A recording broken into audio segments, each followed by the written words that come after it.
Hello everyone, welcome back to my channel. This is Kamini Maurya और आज की इस वीडियो में हम लोग बात करने वाले हैं कि आप लोगों को अपने जो OBE एग्ज़ाम्स होंगे उनको कैसे अटेम्प्ट करना है। सो आपकी डेट शीट आ चुकी है। आपके मार्च में एग्ज़ाम स्टार्ट हैं। फर्स्ट सेमेस्टर के आपके सारे एग्ज़ाम स्टार्ट हो जाएंगे मार्च में। तो आपकी डेट शीट आ चुकी है। आप ह्यूमैनिटी से हैं, आप लोग कॉमर्स से हैं या फिर साइंस स्ट्रीम से हैं, आप लोग अपनी डेट शीट अच्छे से थॉरली स्टडी कर सकते हैं, जो कि आपको ऑफिशियल वेबसाइट पे भी मिल जाएगा। इसके बाद हम लोग बात कर लें आप लोग OBE एग्जाम्स कैसे अटेम्प्ट करना है आपको। तो इसमें आपको सभी को पता है कि ओपन बुक एग्जामिनेशन होता है। इट मीन्स आप लोग बुक्स की हेल्प ले सकते हैं। इट डजेंट मैटर आपका थ्योरी सब्जेक्ट है या फिर आपका प्रैक्टिकल सब्जेक्ट है। अब हम थ्योरी सब्जेक्ट की बात करें, अगर मान लीजिए आप लोग ह्यूमैनिटीज से हैं, आपका कोई क्वेश्चन आया है, सपोज आपके 7 क्वेश्चन आएंगे, उसमें से आपको 5 क्वेश्चन अटेम्प्ट करने हैं या फिर आपके 5 क्वेश्चन आएंगे 3 अटेम्प्ट करने हैं।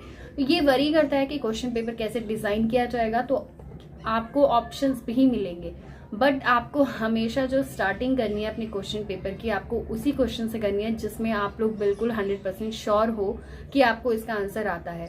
अगर आप लोग इस तरीके से अपना क्वेश्चन पेपर स्टार्ट करेंगे तो डेफिनेटली आप लोग टाइम को बहुत अच्छे से मैनेज कर पाएंगे, क्योंकि समटाइम्स ऐसा होता है बहुत ही लेंदी आपका एग्जाम होता है और उसमें 1000 या फिर 1200 वर्ड्स तक लिमिट मांगी जाती है, जो कि ऑलमोस्ट 4 पेजेस में कवर होता है जिसका आंसर। अगर मैं थ्योरी सब्जेक्ट की बात करूं तो अगर आप लोग थ्योरी सब्जेक्ट से हैं या फिर आप लोग कोई भी थ्योरी कोर्स कर रहे हैं तो आप लोग प्लीज टाइम को बहुत अच्छे से मैनेज करना, क्योंकि आप लोग जिस क्वेश्चन में श्योर हों कि इसका आंसर आपको अच्छे से आता है वही चीज पहले अटेम्प्ट करनी है आपको, क्योंकि एग्जामिनर जो है वो क्रिटिकल एनालिसिस चाहता है आपके आंसर का। आप लोग कहाँ से हेल्प ले सकते हैं, आप लोग बहुत सारी आपके पास बुक्स होंगी, चाहे आपके पास कुछ ऑनलाइन सोर्सेज होंगे, आप लोग वहाँ से थोड़ी बहुत हेल्प ले सकते हैं, बट उसको एज इट इज आपको नहीं लिखना है। आप लोग बुक्स की जो कोटेशंस होती हैं वहाँ से कोई कोटेशंस की हेल्प ले सकते हैं, वहाँ का जो क्रिटिकल एनालिसिस है आप उसको शो कर सकते हैं अपने आंसर्स में। तो ये चीज़ें हैं जो आपके आंसर्स को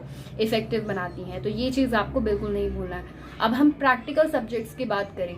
अब थ्योरी में भी आप लोग एक चीज बिल्कुल मत भूलना कि जैसे ही आप क्वेश्चन अटेम्प्ट करते हो तो उसमें एग्जाम्पल्स डालना ना भूलें, क्योंकि एग्जाम्पल एक तरह से दिखाता है कि आपको चीजों का एक एनालिसिस है अच्छी तरीके से और आप लोग उसी के ही बेसिस से अपना आंसर एक्सप्लेन कर रहे हैं। तो अगर आप लोग कोई एग्जाम्पल देते हैं, कोई ऐसी सिचुएशन देते हैं या फिर कोई ऐसा इंसिडेंट देते हैं, तो ये चीज़ आपके लिए बहुत इंपॉर्टेंट होता है और ये चीज़ आपको ध्यान में रखनी है कि आप अपने आंसर को ज़्यादा से ज़्यादा इफेक्टिव बनाएं, तभी एग्जामिनर की जो अटेंशन है वो उतनी ज़्यादा ही बढ़ती है। अब साथ ही में हम लोग बात करें प्रैक्टिकल कोर्सेज के बारे में, चाहे आपके पास कंप्यूटर साइंस है या फिर आपके पास मैथ्स सब्जेक्ट है या फिर आपके पास फिजिक्स सब्जेक्ट है, तो इसमें थ्योरी प्रैक्टिकल का कॉम्बिनेशन रहता है। तो आप लोग सिर्फ प्रैक्टिकल की बात करें तो प्रैक्टिकल में आपको कॉन्सेप्चुअल चीज़ें बहुत ध्यान रखनी है। जैसे आपको कॉन्सेप्चुअल क्वेश्चंस ध्यान रखने हैं। जैसे ही आप लोग कोई प्रैक्टिकल एग्जाम अटेम्प्ट करते हैं तो डेफिनेटली वहाँ पे आप लोगों को एज इट इज चीज़ें लिखनी होती हैं, उसमें आप लोग कोई भी चीज़ बना नहीं सकते हैं।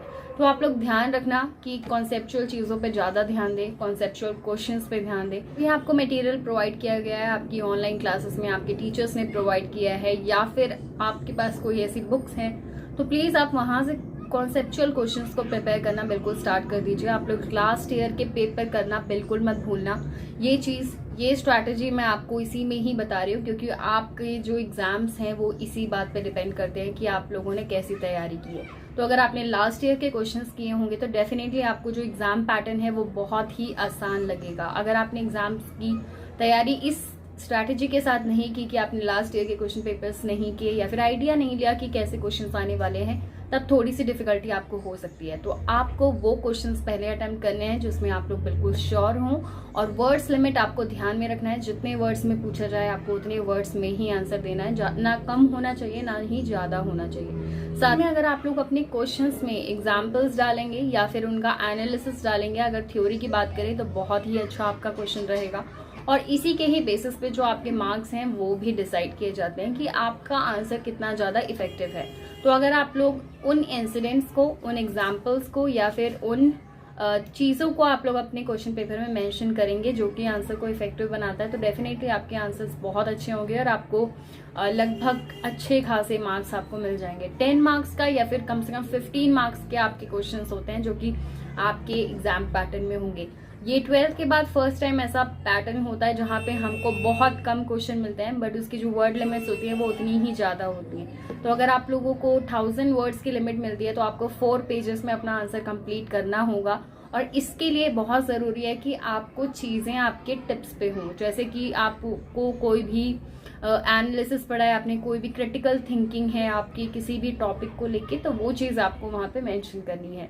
ये सारी चीज़ें हैं जो मैंने खुद ऑब्जर्व की हैं और वही चीज़ें मैं आपको बता रही हूँ जो हमारी टीचर्स बताते हैं, हमारे जितने भी स्टूडेंट्स हैं, या फिर आप बोल सकते हैं वहाँ पे डिस्कशन होती है, तो उसमें यही डिस्कशन होती है कि आप लोग आंसर्स को कैसे डिज़ाइन करें। तो आंसर्स अगर आप लोग लिख रहे हैं, अब जो आप लोग ओबी एग्जाम्स में लिखने वाले हैं, तो इसमें ये चीज़ें ध्यान रखना कि आपकी एक स्ट्रैटेजी होनी चाहिए, तभी आपको अच्छे मार्क्स मिलेंगे। अदरवाइज बहुत ही नॉर्मल चेकिंग कर दी जाएगी और बहुत ही कम मार्क्स मिलते हैं। और ऑब्वियसली जो थ्योरी सब्जेक्ट्स होते हैं उसमें भी इतना भी आसान नहीं होता है हमेशा मार्क्स लाना, क्योंकि बहुत मार्क्स करते हैं। स्पेशली मैं लिटरेचर की बात करूँ तो बहुत मार्क्स करते हैं अगर आपने अपने आंसर को बिल्कुल भी इफेक्टिव नहीं लिखा है, बहुत ही नॉर्मल आंसर लिखा है तब। तो आपको इफेक्टिव आंसर लिखना है, इसके लिए आपके लिए ब्रॉड अंडरस्टैंडिंग होनी चाहिए किसी भी टॉपिक को लेके। तो आप लोग जितना हो सके उसकी क्रिटिकल स्टडी करिए। साथ ही में कॉन्सेप्चुअल क्वेश्चंस, अगर आप लोग प्रैक्टिकल कोर्स कर रहे हैं तो आप लोग कॉन्सेप्चुअल क्वेश्चंस करना बिल्कुल मत भूलेगा। लास्ट ईयर क्वेश्चन पेपर आप लोग अभी से करना स्टार्ट कर दीजिए, आपको आइडिया मिल जाएगा। आप लोग 10 ईयर की हेल्प ले सकते हैं। 10 ईयर की बुक आती है जिसमें आपको लास्ट ईयर के क्वेश्चन पेपर्स मिल जाएंगे। Same as it is question आपके पेपर में आ जाते हैं, बट आपके आंसर्स उतने ही ज़्यादा इफेक्टिव होने चाहिए। तो जो DU में क्वेश्चंस हैं वो रिपीट होते रहते हैं, ये बहुत अच्छी बात है। तो आप लोगों को एक प्लस पॉइंट मिल जाता है कि आप लोगों को कैसे अपने एग्जाम्स के लिए प्रिपरेशन करनी है। Thank you so much for watching this video and I hope कि ये स्ट्रैटेजी आपको पसंद आई होगी और इसी स्ट्रैटेजी के बेसिस पे आप लोग अपनी प्रिपरेशन स्टार्ट कर देंगे। Thank you so much for watching.